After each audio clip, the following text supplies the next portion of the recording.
أما بعد فقد قال الله تعالى في كلامه المجيد وفرقانه الحميد. أعوذ بالله من الشيطان الرجيم. بسم الله الرحمن الرحيم. يا أيها الناس اتقوا ربكم إن زلزلة الساعة شيء عظيم. يوم ترونها تذهل كل مرضعة عما أرضعت وتضع كل ذات حمل حملها وترى الناس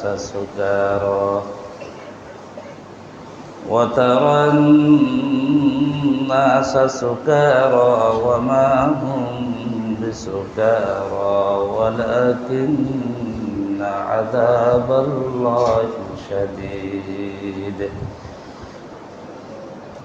عن أبي هريرة رضي الله تعالى عنه قال: بينما النبي صلى الله عليه وسلم يحدث إذ جاء أعربي فقال: متى الساعة؟ قال رسول الله صلى الله عليه وسلم: إذا ضيعت الأمانة فانتظر الساعة. قال: كيف إضاعتها؟ قال رسول الله صلى الله عليه وسلم: إذا أسد الأمر إلى غير أهله فانتظر الساعة، أو كما قال النبي عليه الصلاة والسلام. اللهم صل على محمد وعلى آل محمد كما صليت على إبراهيم وعلى آل إبراهيم إنك حميد مجيد. اللهم بارك على محمد وعلى آل محمد كما باركت على إبراهيم وعلى آل إبراهيم إنك حميد مجيد. بلغ العلا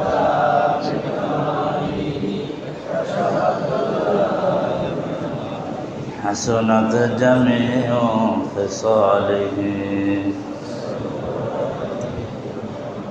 Medina मुझको पहुँचा दे खुदाया, बहाऊंगा वहाँ आंसू का दरिया। बलगल उला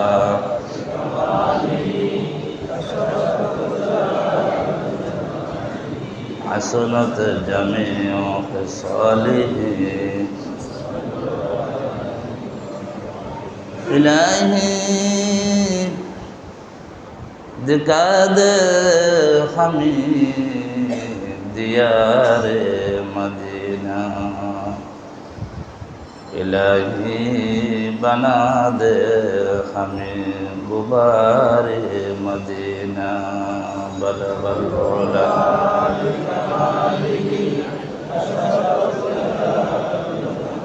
हसनत जमीओ खिसालिही। अल्हम्दुलिल्लाह सुम्मा अल्हम्दुलिल्लाह। আল্লাহ রব্বুল ইজ্জত ওয়াল জালালের শুকরিয়া আদায় করছি, যিনি আমাদেরকে সলাতুল জামা আদায় করার লক্ষ্যে তার ঘর মসজিদে সুস্থ শরীরে ইমানের সহিত উপস্থিত হওয়ার জন্য তৌফিক ইনায়াত করেছেন। সেই রব্বুল আলমিনের শুকর গুজার বান্দা হয়ে তার আলী শান দরবারে শুকরিয়াতন অন্তর স্থল থেকে সকলে ইমানি কণ্ঠে একবার পড়ছে আলহামদুলিল্লাহ। উপস্থিত মুসল্লিয়ানে কেরাম,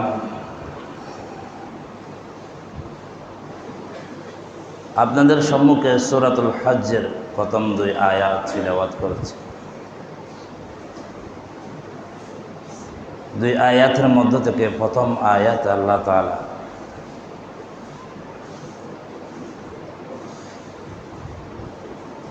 ভূমিকম্পের কথা বলেছেন, যে ভূমিকম্প কিয়ামত শুরু হওয়ার পূর্বে সংগঠিত হবে, ভূমিকম্প হবে। 2 নম্বর আয়াত আল্লাহ তাআলা কিয়ামতের কিছু আলামত এবং মানুষের অবস্থা, যাদের উপস্থিতিতে এই কিয়ামত শুরু হবে, কিছু অবস্থা বর্ণনা করেছে। এই কিয়ামতের ভয়াবহ অবস্থা থেকে এগুলার বর্ণনা শুনে জেনে লক্ষ্য উদ্দেশ্য হলো আমাদের ভিতর আল্লাহ তাআলার এমন ভয় ভীতি আমার আপনার অন্তরে সৃষ্টি করতে হবে, এমন ভয় ভীতি সৃষ্টি হবে যার কারণে আমরা কোরআন হাদিস আল্লাহর বাণী নবীর কথা বিরুদ্ধে জীবনে একটি মুহূর্তের জন্য আমরা যেতে পারি না। আমাদের মাধ্যমে শরিয়া বিরোধী কোনো কার্যকলাপ হতে পারবে না, যদি কবর হাসর কিয়ামতের বয়ে আমাদের অন্তর আমরা ফিট করতে পারি। কিয়ামতের আলামত একটা হাদিস থেকে গত জুমায় আপনাদের সম্মুখে একটা হাদিস থেকে বর্ণনা করেছিলাম, যে হাদিসে 1 থেকে প্রায় 15টা পর্যন্ত কিয়ামতের আলামত বর্ণনা করা হয়েছে। কিছু আলামত সগরা, ছোট ছোট আলামত, যেগুলো আমাদের মধ্য থেকে প্রকাশ হচ্ছে, আর কিছু আলামতে কুবরা, বড় বড় আলামত। আল্লাহর নবী আমাদেরকে সতর্ক করেছেন, যদি ছোট ছোট আলামতগুলো পাওয়া যায়, এগুলো মানুষের মাধ্যমে প্রকাশ পাবে। এগুলো মূলত সবগুলো কবিরা গুনাহ। ছোট ছোট আলামত যখন এগুলো সবগুলো পাওয়া যাবে, প্রকাশ ঘটবে, এগুলোর প্রসার হবে, তখন তোমরা বড় আলামতের অপেক্ষা করো। আর কিয়ামতের বড় বড় আলামতগুলো যখন দেখা দিবে, তোমরা মনে করবে কিয়ামত সংঘটিত হয়ে যাবে। সুতাচ্ছিন্ন দানার মতো, যে তাসবিহ ছাড়া আছে না, তাসবিহ ছাড়া যে একটা সুতা আছে, সেই সুতা যদি ছিঁড়ে যায়, একটা দানা যদি ওখান থেকে ঝরে যায়, বাকিগুলা থাকবে? রাসূল সাল্লাল্লাহু আলাইহি ওয়াসাল্লাম বলেছেন, ওয়া আয়াতিন তাতাবা'a কানিজামিন কুতি'a সিলকুহু ফাতাতাবা'a। কিয়ামতের আলামতগুলো এরকম যে সুতার চিহ্ন দানার মতো, যদি একটা ঝরে যায় একটা দানা, বাকিগুলো অবশিষ্ট থাকে না, একের পর এক ঝরতে থাকে। কিয়ামতের বড় আলামত কুবরা, বড় আলামতগুলো যদি একটা প্রকাশ পায়, যেমন বড় আলামত সূর্য কোন দিকে উদিত হবে। এখন কোন দিকে উদিত হয় সূর্য? সকালবেলায়। কিয়ামত যখন শুরু হবে, কোন দিকে সূর্য উদিত হবে? পশ্চিম দিকে। সবচেয়ে বড় আলামত কিয়ামতে। একটা আলামত যখন শুরু হবে, বাকি অন্য আলামত অবশিষ্ট থাকবে না। একের পর এক আলামত প্রকাশ পেতে পেতে কিয়ামত শুরু হয়ে যাবে। আর কিয়ামতের একটা আলামত হচ্ছে ভূমিকম্প। কিয়ামত সূর্য পশ্চিম দিকে উদিত হবে, এটা বড় আলামত। এই আলামতগুলো প্রকাশ পাওয়ার আগেও আরও কিছু আলামত প্রকাশ হবে, প্রকাশ ঘটবে। তার মধ্যে থেকে একটা ভূমিকম্প। এটা আল্লাহর শক্তি দেখায় মানুষকে, মানুষকে নড়া দেয়, মানুষকে সচেতন করে, খোদার খোদাই প্রকাশ করে, আল্লাহর বড়ত্ব জাহের করে। আজকে কতটা বাজে ভূমিকম্প হয়েছে আপনারা জানেন? 10:40 ভূমিকম্প হয়েছে। এই ভূমিকম্প আল্লাহর কুদরতের প্রকাশ, আল্লাহর রাগের প্রকাশ। মানুষকে তাওবার ইঙ্গিত দিচ্ছে আল্লাহ তাআলা এই ভূমিকম্পের মাধ্যমে। যদিও বা আমাদের চিটাগাঙে হালকা হালকা আমরা অনুভব করছি, অনেক জায়গায় দেখবেন এই ভূমিকম্পের কারণে অনেক ক্ষয়ক্ষতি হয়ে গেছে। ঢাকার আশুলিয়ায়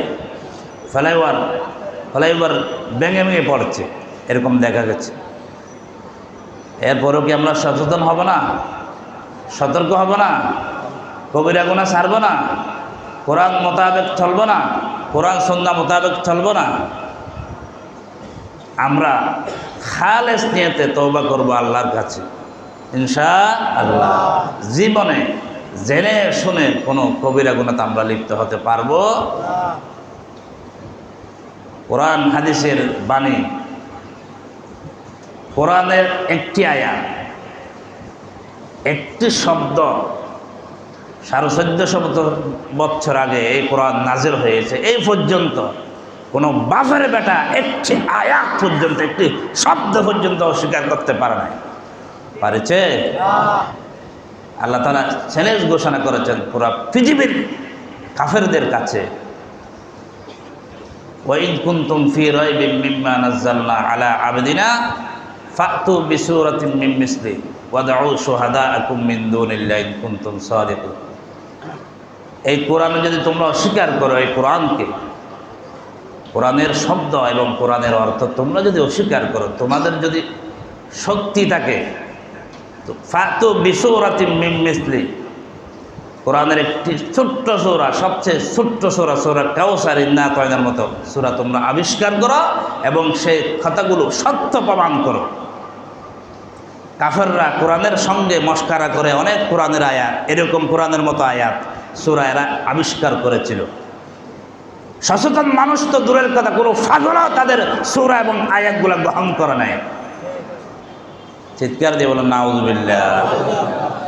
আল্লাহ পাক বলছেন ফাইল্লাম তাফআলু ওয়ালান তাফআলু, পারবা না হে কাফেরের গোষ্ঠী, কোরআনের মতো কোরআন আবিষ্কার করতে পারবে না।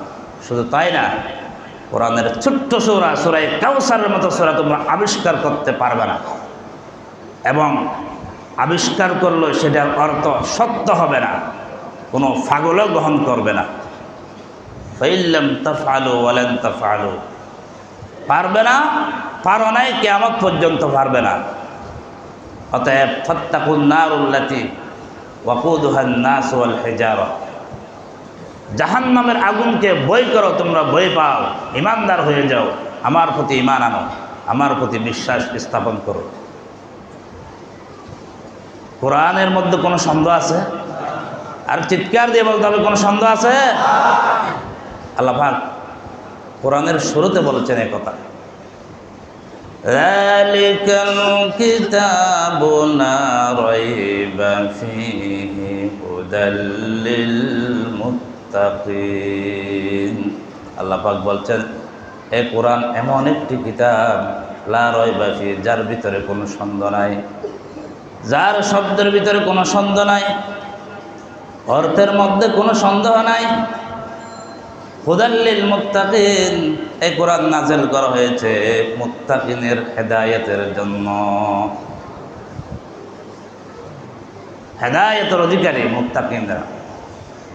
কোন একটা গবেষক, বুদ্ধিজীবী, বিজ্ঞানী, লেখক, কলমিস্ট কোনো বই লিখলে বইয়ের শেষ পর্যায়ে গিয়ে মানুষের কাছে ক্ষমা চায়, যদি এখানে কোনো ভুল ত্রুটি হয়ে থাকে ক্ষমার দৃষ্টিতে দেখবেন এবং এই ভুলটা আমাকে অবগত করবেন। আছে না নাই?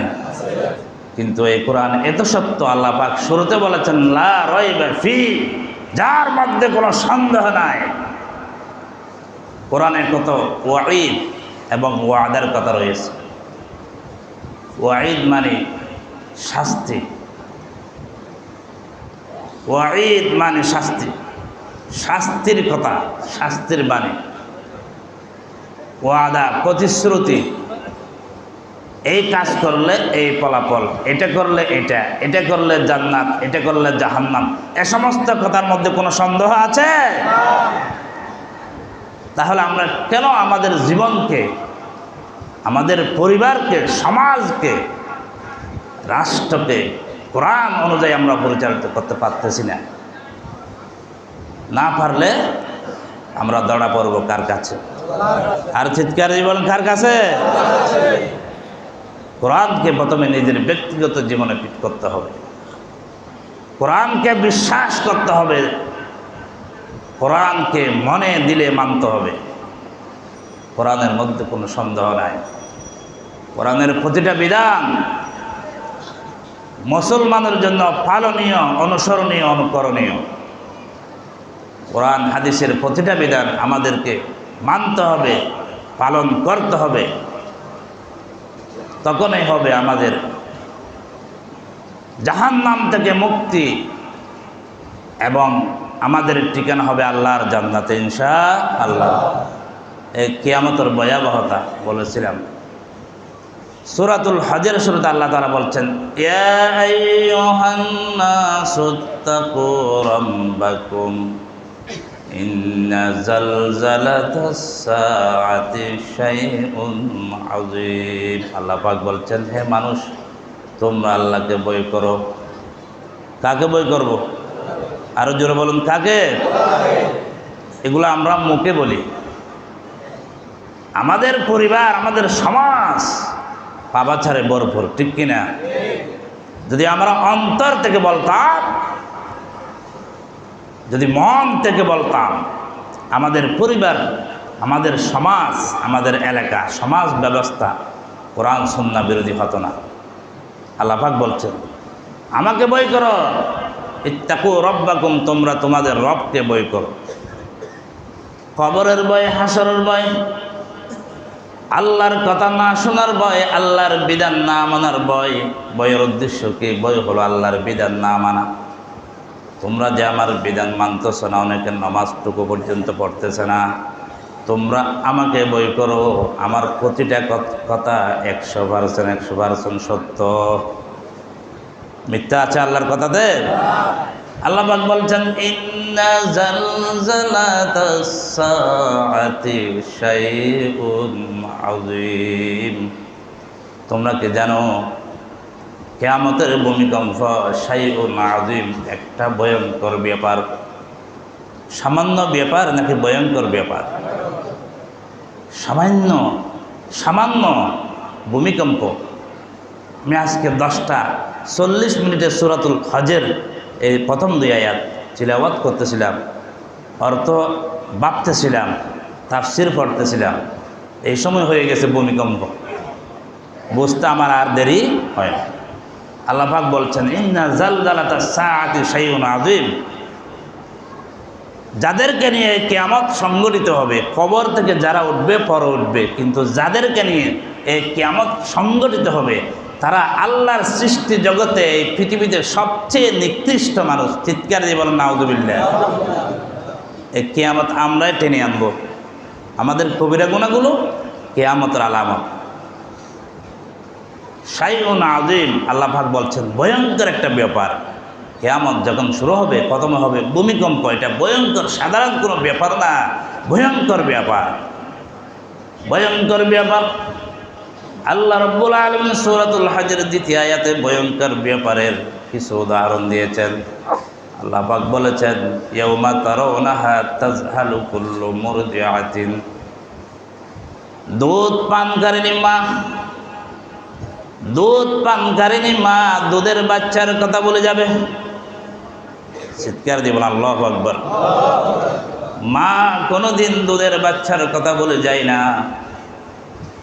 মায়ের সাথে, মায়ের বুকের সাথে, হৃদয়ের সাথে বাচ্চার প্রতি একটা টান তাকে না আছে না নাই? একটা টান আছে না নাই? কোনোদিন দুধ পানকারী মা দুধ পানকারিনী মা দুধের বাচ্চাকে বলে যায় না। আপনারা শুনেছেন কোনোদিন যে দুধ পান করাতে, দুধ পান করানোটা আমি বলে গেছি? কোনো মায়ের মুখে কথা শুনেছেন আপনারা? যখন কিয়ামত শুরু হবে, ভূমিকম্পের মাধ্যমে দুধ পানকারিনী মা দুধের বাচ্চার কথা বলে যাবে। আল্লাহ পাক বলছেন, ইয়াউমা তারাউনাহা, তোমরা দেখবে, তাজহালু কুল্লু মুরদিআতিন আম্মা আরদাআত, প্রত্যেক দুধ পানকারিনী মা তাদের দুধের বাচ্চার কথা বলে যাবে। বাচ্চা দুধ পান করতেছে, কোলে যে বাচ্চা আছে, বাচ্চাদের দুধ পান করতেছে, তাকে বলে যাবে। দুধের বাচ্চাকে কোনো মা কি বলে যায়? কিন্তু কিয়ামতের ভয়াবহতা দেখে, ভূমিকম্প দেখে অনুভব করে দুধের মা, দুধ পানকারিনী মা দুধের বাচ্চাকে বলে যাবে। এটা একটা বর্ণনা দিয়েছেন আল্লাহ তাআলা। শুধু তাই না, এরপর আল্লাহ তাআলা বলছেন, ওয়াতাদাউ কুল্লু যাতি হামলিন হামলাহা, প্রত্যেক গর্ভবতী মা, গর্ভবতী মহিলা তার গর্ভপাত করবে। যার গর্ভে যেটা আছে, কিয়ামত যখন শুরু হবে, ভূমিকম্প যখন শুরু হবে, 3 মাসের হোক, 2 মাসের হোক, 6 মাসের হোক, 9 মাসের হোক, যে মহিলার গর্ভে যেটা আছে গর্ভপাত করবে সবাই। ভয়ে আতঙ্কে গর্ভপাত ঘটে যাবে, ভয়ে এবং আতঙ্কে। যার গর্ভে যা আছে সব মায়ের পেট থেকে বের হয়ে যাবে। কিসের কারণে? ভয়ের কারণে। কিসের কারণে? এগুলা কিয়ামতের বর্ণনা নিজের অন্তরে ফিট করে, যেন আখিরাতের ভয়, খবরের ভয়, হাসরের ভয় আমার ভিতর ফিট করে। আমি যেন কোরআন সুন্নাহর বিরুদ্ধে, কোরআন সুন্নাহর পরিপন্থী কোনো কাজ কর্ম যেন আমার মাধ্যমে প্রকাশ না। এরপর আল্লাহ তাআলা বলছেন, ওয়াতারান নাসা সুকারা, ওগো নবীজি, ওগো আমার নবীর উম্মতরা, ওয়াতারান নাসা সুকারা, সেদিন তোমরা মানুষকে দেখবে মাতাল অবস্থায়। কোন অবস্থায়? নেশাগ্রস্ত অবস্থায় দেখবে। আল্লাহ পাক বলছেন, ওয়া মা হুম বিসুকারা, অথচ তারা কেউ মদ পান করে নাই, কেউ নেশাগ্রস্ত হয় নাই। কিয়ামতের ভয়াবহতার কারণে তারা এমন হয়ে যাবে। ওয়াতারান নাসা সুকারা ওয়া মা হুম বিসুকারা, আপনি মানুষকে দেখবেন মাতাল অবস্থায়, নেশাগ্রস্ত অবস্থায়, মানুষ ডুলে পড়বে। ওয়া মা হুম বিসুকারা, অথচ তারা নেশা পান করে নাই। এরপর আল্লাহ তাআলা বলছেন, ওয়ালাকিন্না আযাবাল্লাহি শাদীদ, কিন্তু তোমরা জানে রাখো আল্লাহর আযাব শাদীদ, অত্যন্ত কঠোর এবং কঠিন। আল্লাহর আযাব হালকা নাকি কঠোর এবং কঠিন? আল্লাহ পাক বলছেন যে কিয়ামতের বর্ণনা দিলাম, তোমাদেরকে কিতাব দিলাম আল কোরআন, তোমাদের কাছে নবী পাঠিয়েছে মুহাম্মদুর রাসূলুল্লাহ সাল্লাল্লাহু আলাইহি ওয়াসাল্লাম, তোমাদেরকে ধর্ম দিলাম দিন ইসলাম, তোমাদেরকে বিধান দিয়েছে। কিন্তু তোমরা এত কিছু শোনার পরও, কিয়ামতের আলামত শুনেছ, কবরের আযাবের কথা শুনেছ, হাসরের বর্ণনা শুনেছ, ফুলসিরাতের কথা শুনেছ, জাহান্নামের ভয়াবহতা শুনেছ, এরপরও তোমাদের মন নরম হয় না কেন? ওয়ালাকিন্না আযাবাল্লাহি শাদীদ, কিন্তু আল্লাহর শাস্তি খুব কঠোর এবং কঠিন। হালকা নাকি কঠোর এবং কঠিন? কঠিন। আল্লাহ পাক রব্বুল আলামিন সূরা কারিয়ার ভিতরে কিয়ামতের বর্ণনা দিচ্ছেন আল্লাহ তাআলা বলছেন, ইয়াউমা ইয়াকুনুন নাসু কাল ফারাশিল মাবসুস, কিয়ামতের দিন মানুষ কীরকম হবে, কী অবস্থায় থাকবে? আল্লাহ পাক বলছেন, কাল ফারাশিল মাবসুস, বিক্ষিপ্ত পঙ্গপালের মতো। আমরা এগুলাকে ফড়িং বলি, ফড়িং। ছোটোকালে যখন আমরা গ্রামের মাদ্রাসায় পড়তাম, মাগরিবের বেলা যখন হারিকেল জ্বালাইতাম, মাদ্রাসার বারান্দায় যখন বসতাম, সামনে সবুজ মাঠ, সবুজ ঘাস, সেখান থেকে পঙ্গপাল যখন হারিকেল জ্বালাইতাম এদিক সেদিক লাফালাফি করতো, ছোটাছুটি করতো, ঠিক কিনা? কিয়ামতের দিন মানুষের অবস্থা হবে এমন, ভাই ভাইয়ের কবর রাখবে না, বাবা সন্তানের কবর রাখবে না, সন্তান বাবার কবর রাখবে না। পতঙ্গে পালের মতো মানুষ ছোটাছুটি করতে থাকবে, পঙ্গে পালের মতো মানুষ ছোটাছুটি করতে থাকবে, এদিকে যাবে ওদিকে যাবে ওদিকে যাবে। কাল ফারাশিল মাবসুস, বিক্ষিপ্ত পঙ্গে পালের মতো হবে মানুষ, মানুষের অবস্থা। ওয়াতাকুনুল জিবালু কালইহনিল মানফুশ, আল্লাহ পাক বলছেন সেদিন পাহাড়গুলো, আল্লাহর জমিনে আমরা বিশাল বিশাল পাহাড় দেখতে পাচ্ছি, বিশাল বিশাল পাহাড়, সেদিন পাহাড়গুলো দুনিত রঙিন তুলার মতো উড়বে। চিৎকার দিবেন সুবহানাল্লাহ। যারা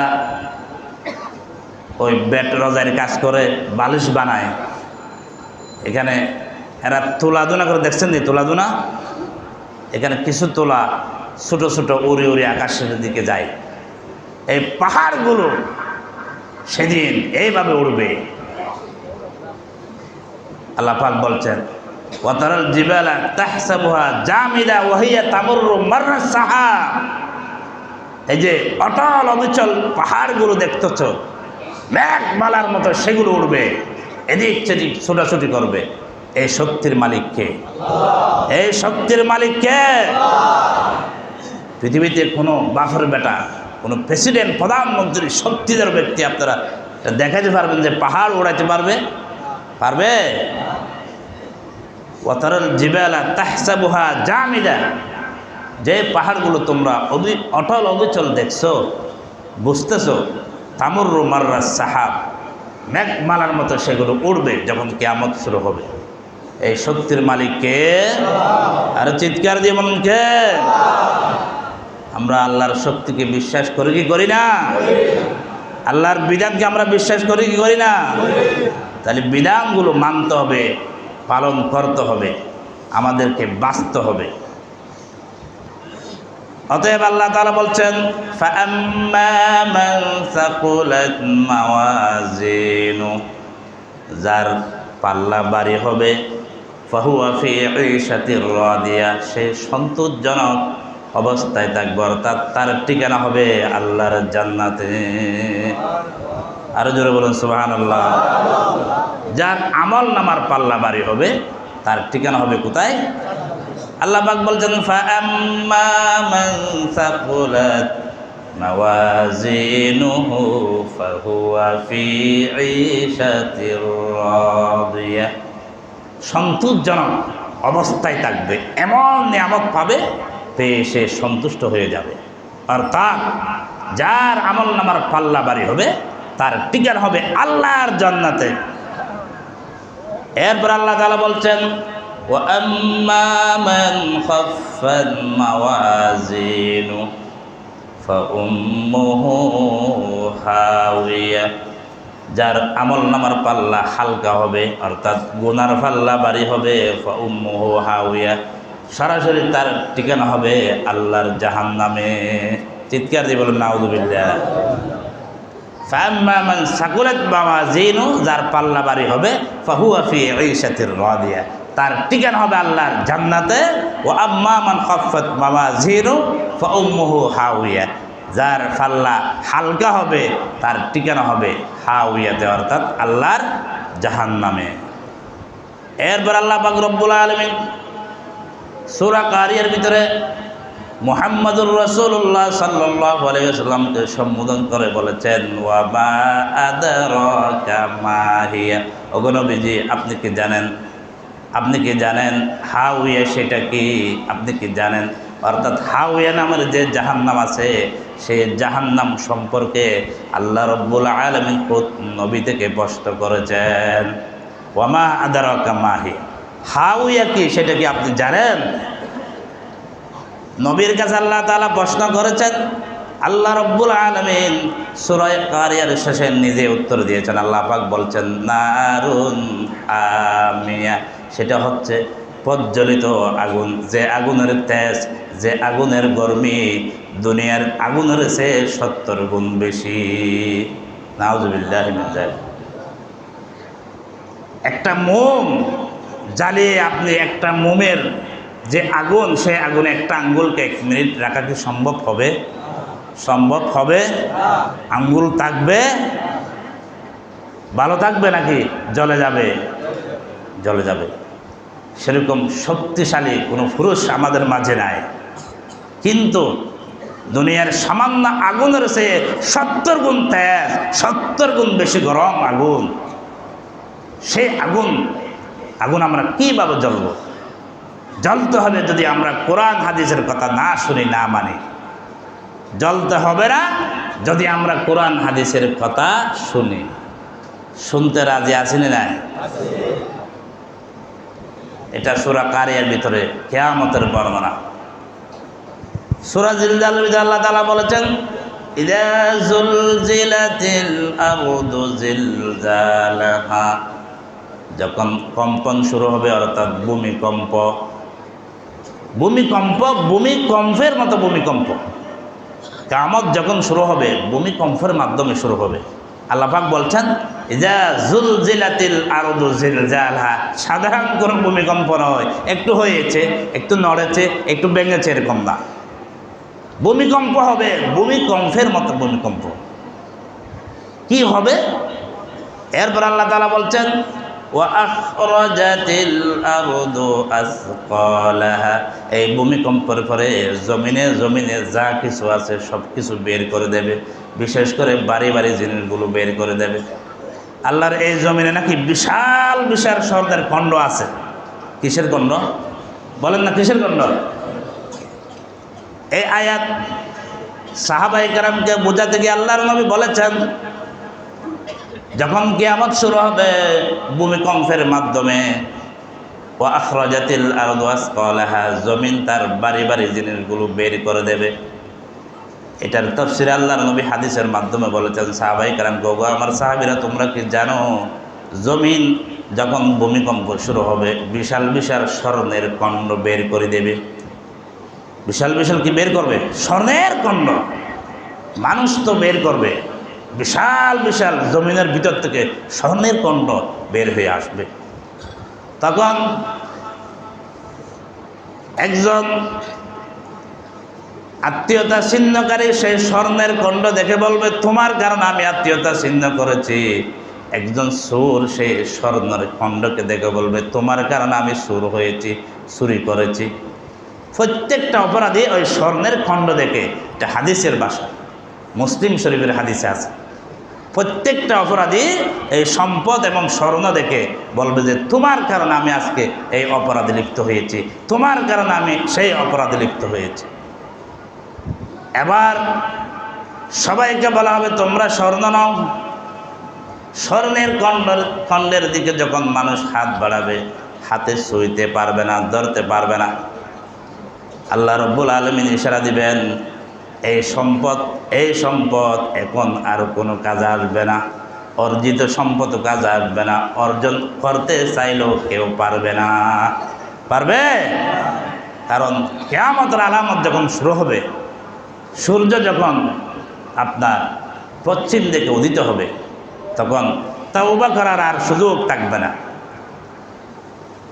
ওয়া আখরাজাতিল আরদু আসকালাহা, তখন সূরাতুল জিলজালের ভিতরে আল্লাহ তাআলা 3 নম্বর আয়াতে বলছেন ওয়া ক্বালাল ইনসানু মা লাহা, মানুষ বলবে কি হয়েছে জমিনের? প্রথমে ভূমিকম্প হয়েছে, এরপরে সব কিছু বের করে দিচ্ছে, কি হয়েছে জমিনের? জমিন এমন করছে কেন? ওয়া ক্বালাল ইনসানু মা লাহা, মানুষ বলবে কি হয়েছে জমিনে? যে জমিনে আমরা হেঁটেছি, চলেছি, অন্যায় করেছি, অপরাধ করেছি, চুরি করেছি, ডাকাতি করেছে, জিনা করেছে, চুপ ছিল, নীরব ছিল জমিন, আজকে কি হয়েছে? প্রথমে ভূমিকম্প শুরু হয়ে গেছে, এরপরে দেখা যায় সব কিছু বের করে দিচ্ছে, মুর্দা বের করে দিচ্ছে, স্বর্ণ চাঁদি মাটির নিচে যা কিছু আছে সব কিছু বের করে দিচ্ছে। সেই জমিন যখন কিয়ামত শুরু হবে, একটা সুই পর্যন্ত জমিনের নিচে থাকতে পারবে না, এটা বের করে দিবে জমিন। এটা কার অর্ডার? কার অর্ডার? এটা আল্লাহর অর্ডার। মানুষ দেখে বলবে ওয়াকালাল ইনসানু মা লাহা, কি হয়েছে জমিনের, কি হয়েছে? যখন প্রশ্ন করবে মানুষ জমিন থেকে, ইয়াউমাইযিন তুহাদ্দিসু আখবারাহা, জমিন তার যাবতীয় সংবাদ বলে দিবে। জমিনে কথা বলা শুরু করবে, চিৎকার দিয়ে বলুন সুবহানাল্লাহ, আল্লাহু আকবার। যেই জায়গাতে দাঁড়িয়ে আপনি জিনা করেছেন ওই জায়গায় সাক্ষী দিবে, তুমি আমার এই জায়গায় দাঁড়িয়ে জিনা করেছ। যেই জায়গাতে দাঁড়িয়ে আপনি অশ্লীল গান শুনেছেন সেই জায়গায় সাক্ষী দিবে, তুমি এখানে দাঁড়িয়ে এখানে বসে বসে গান শুনেছ। আপনি যেই জায়গাতে চুরি করেছেন সেই জায়গায় সাক্ষী দিবে, তুমি এখানে বসে এখানে দাঁড়িয়ে চুরি করেছো, তুমি এখানে দাঁড়িয়ে এই অপরাধ করেছো, এখানে বসে তুমি এই অপরাধ করেছো। বলবেন কে? জমিন। বলবেন কে? ইয়াউমাইযিন তুহাদ্দিসু আখবারাহা, খবরনের বহু বচন আখবার, কোনো কিছুই রাখবে না, কোনো অপরাধীকে বাঁচতে দিবে না এই জমিন। আপনি মনে করছেন নীরব, নিস্তব্ধ, চুপচাপ, এত শান্ত, এত সিধা, সেই সুযোগ দিবে না। কিয়ামত যখন শুরু হবে জমিন কথা বলা শুরু করবে। যে যেখানে দাঁড়িয়ে বসে শুয়ে অপরাধ করেছে জমিন কথা বলবে। ইয়াউমাইযিন তুহাদ্দিসু আখবারাহা, আল্লাহ পাক বলছেন সেদিন জমিন কথা বলবে, সমস্ত সংবাদ বলে দিবে, সমস্ত অপরাধীদের অপরাধের কথা বলে দিবে। বিআন্না রাব্বাকা আওহা লাহা, কারণ হলো সেই জমিনকে নির্দেশ দিবেন কে? আল্লাহ। জমিনের বাইরে তো কেউ অপরাধ করতেছে না, বেনামাজি নামাজ পড়তেছে না, সেই জমিনে বিচরণ করতেছে, ঠিক কিনা? সেই জমিনে শুচ্ছে, খাচ্ছে, চলছে, পড়ছে, ঠিক কিনা? সেই জমিন বলে দিবে এই বেনামাজি। কারণ কি? বিআন্না রাব্বাকা আওহা লাহা, সেই জমিনকে সেদিন নির্দেশ দিবেন কে? আল্লাহ। বিআন্না রাব্বাকা আওহা লাহা, জমিনকে নির্দেশ দিবে আল্লাহ, তুমি সব কিছু বলে দাও, কোনো কিছু গোপন রাখবে না আজকে। ইয়াউমাইযিন ইয়াসদুরুন নাসু আশতাতা, মানুষ বিভিন্ন দলে বিভক্ত হবে, একদল কাফের, একদল ফাসিক, বেদাতি, মুনাফিক, মুমিন। আছে না নাই? আছে না নাই? দলের কোনো অভাব নাই। যেরকম বিচ্ছিন্ন হয়েছে মানুষ, সেইভাবে বিভিন্ন দলে বিভক্ত হয়ে আসবে। লিউরাউ আমালাহুম, শুধু মানুষের চিন্তা চেতনা থাকবে, আমল দেখবে মানুষ, আমল দেখার জন্য আসবে, আর কোনো কিছু দেখবে না। টিভি দেখবে না, টেলিভিশন দেখবে না, হিসাব দেখবে না, কিতাব দেখবে না। লিউরাউ আমালাহুম, কি দেখার জন্য আসবে? নিজ নিজ আমল। এই দুনিয়াতে কি আমল করেছে এটা দেখার জন্য মানুষ বিভিন্ন দল বিভক্ত হয়ে হাশরের ময়দানে সমবেত হবে। আল্লাহ পাক বলছেন ফাবাইয়ামাল মিসকালা যাররাতিন খায়রান ইয়ারাহ, যাররা পরিমাণ, অনুপরিমাণ কেউ যদি ভালো কাজ করে সেদিন দেখবে তার ভালো কাজ আমল নামাই থাকবে। ওয়ামাইয়ামাল মিসকালা যাররাতিন শাররান ইয়ারাহ, কেউ যদি যাররা পরিমাণ মন্দ কাজ করে সেদিন সেটাও দেখতে পাবে। সব কিছু এখানে লিপিবদ্ধ করা হচ্ছে, ঠিক কিনা? ছোটর চেয়ে ছোট, বড়র চেয়ে বড়, সব কিছু লিপিবদ্ধ করা হবে। আপনি মানুষের চোখকে ফাঁকি দিচ্ছেন, নকলবাজি করতেছেন, মানুষের হক নষ্ট করতেছেন, চুরি করতেছেন, সবগুলা কিন্তু লিপিবদ্ধ করা হচ্ছে ফেরেশতাদের মাধ্যমে। সেদিন লা ইউগাদিরু সগীরাতান ওয়ালা কাবীরাতান ইল্লা আহসাহা, ছোটের চেয়ে ছোট, বড়র চেয়ে বড়, সেদিন কোনো কিছু গোপন থাকবে না, সব কিছু প্রকাশ পাবে। আল্লাহ রাব্বুল আলামিন আমাদেরকে কোরআন এবং হাদিসের বাণী জেনে শুনে আমল করার জন্য, জীবনে বাস্তবায়ন করার জন্য তৌফিক দান করুন।